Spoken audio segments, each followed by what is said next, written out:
આજે વાત કરું તો આપણે ઘણી બધી વસ્તુઓથી ડરીએ છીએ. મેજર એક્સિડન્ટથી, મોટા કોઈ હેલ્થ ઇસ્યુ ના થાય કે આપણા પ્રિયજનો જોડે ખરાબ ના થાય, ભૂકંપથી, આગથી, ઘણી બધી વસ્તુઓથી. આપણે નથી ડરતા તો ખાલી ખરાબ કર્મ કરવાથી શું મળે એના પર જ. જો દુનિયામાં ઘણા બધા લોકો એવી શરૂઆત કરી લે પોતાના કર્મ પર વિચારવાથી જ, તો ખોટું થતું બહુ અટકી જશે. આ દુનિયામાં ઘણા જ વ્યક્તિઓને એકબીજાથી ખોટું લાગેલું જ છે. એકબીજાનું કંઈક ખોટું થઈ જ ગયું છે અને પછી બદલાની ભાવના પર ઉતરી આવીએ છીએ.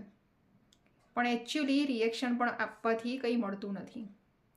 આ ખરાબ કર્મ જેનું થઈ ગયું છે એ વ્યક્તિ સાથે ધીરે ધીરે ચાલે છે. એ વ્યક્તિને આગળ વધવા દે છે. ધીરે ધીરે એની સારી ઇમેજ બનાવે છે. એની અરાઉન્ડ બધી સારી પરિસ્થિતિ જ ઊભી કરે છે.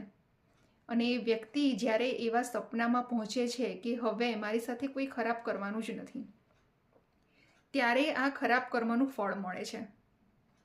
અને ઘણા વ્યક્તિઓની લાઈફ આપણે જોઈ છે કે શું હતી અને શું બદલાઈ ગઈ છે.